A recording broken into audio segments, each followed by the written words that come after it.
جو ہے وہ وزیر مشیر اور بڑے آدمی سے تعلق نہیں تھا تو وہ تمہارے ہتھے چڑھ گیا. یاد رکھنا اگر اس کا وزیروں مشیروں سے تعلق نہیں نا غریب کا تو اللہ ولی الذین آمنوا. اللہ تو وارث ہے کہ نہیں مومنوں کا؟ اللہ تو وارث ہے کہ نہیں مومنوں کا؟ نبی پاک تو والی ہیں کہ نہیں اپنی امت کے؟ تو تم کس طرح سمجھتے ہو کہ بندہ اور وارث شاہ مان کری نہ وارثادہ، رب بے وارثہ کر کے مار دے. تو ہم جب چل رہے ہوتے ہیں نا تو پھر تو ہماری قد کاٹ کا کون مقابلہ کرے، اور جب ہم چڑھ جائیں ہوا کے گھوڑے تو پھر کون ہمارا رخ پھیرے. لیکن یاد رکھنا ایک عدل کرنے والی ذات ہے، جب لگامیں کھینچتی ہے تو پھر لوگوں کو کوئی چارہ. اپنی زندگی کے اندر کبھی بھی کوئی کام ایسا نہ کریں، کبھی بھی.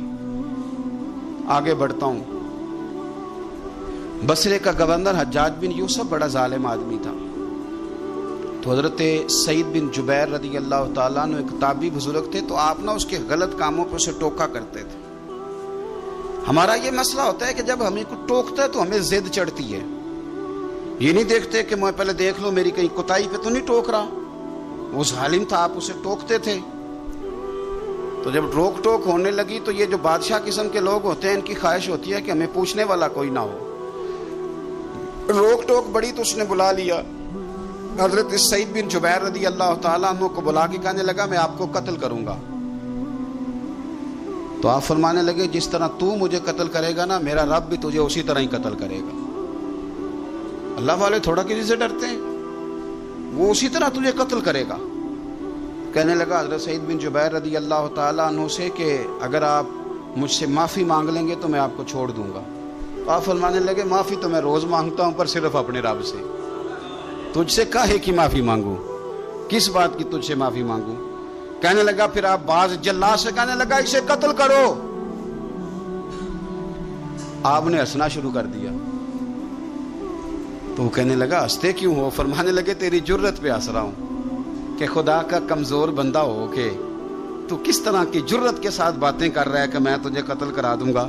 اس نے کہا پکڑو، اور غصے میں آ گیا پکڑو اور انہیں قتل کرو. جب قتل کرنے لگے تو آپ نے منہ کعبے کی طرف کر لیا اور پڑھا انی وجہت وجہی للذی فطر السماوات والارض حنیفا وما انا من المشرکین.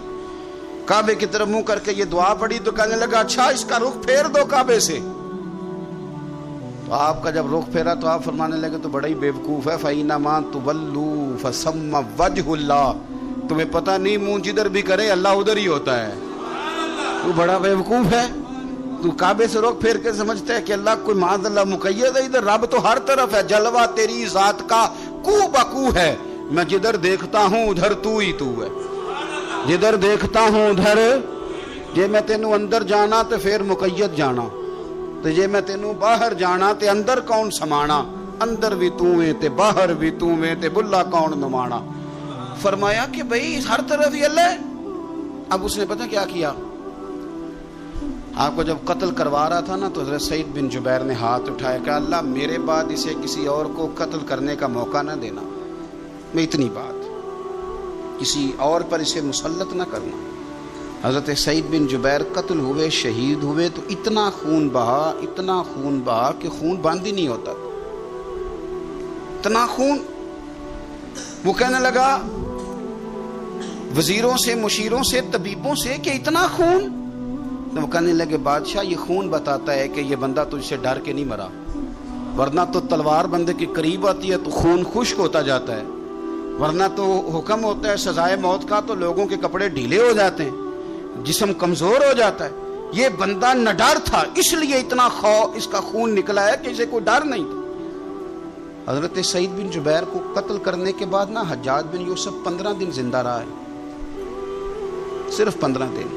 کینسر ہو گیا پیٹ میں، اتنی تکلیف ہوئی کہ جس بیماری کو آج آپ کینسر کہتے ہیں کہ کسی کی سمجھ میں نہیں آتا تھا. طبیب گوشت کی بوٹی ڈالتا تھا دھاگے کے ساتھ پیٹ میں، تو باہر آتی تھی تو وہ گل سڑ کے باہر نکلتی تھی. اس کے اپنے بھی اس کے کمرے میں نہیں جاتے تھے.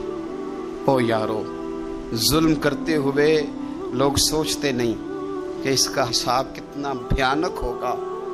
رات کو چیخ مار کے اٹھتا، گھر والے کہتے تجھے کیا ہوا؟ وہ کہتا تھا جب بھی میں سوتا ہوں تو سعید بن جبیر میری خواب میں آتے ہیں. اور میری ٹانگ پکڑ کے گھسیٹتے ہیں تو میری آنکھیں کھل جاتی ہیں. یہ جو بددعائیں ہیں یہ تمہارے بستر تک تمہارا پیچھا کرتی, یہ نیندوں میں سوراخ کر دیتی.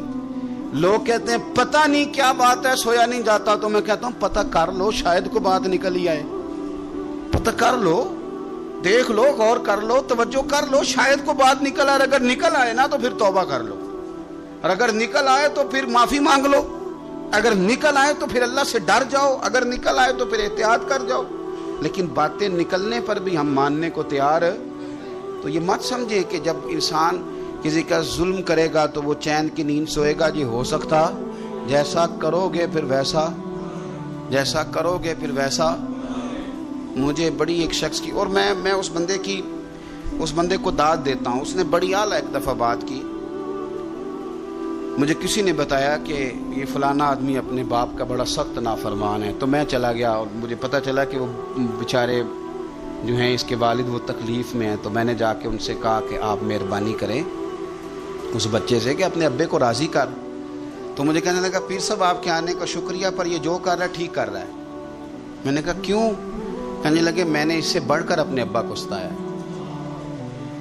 یہ ٹھیک کر رہا ہے. وہ روتا تھا شخص, وہ روتا تھا, کہتا تھا میں نے اس سے زیادہ زیادتیاں کی.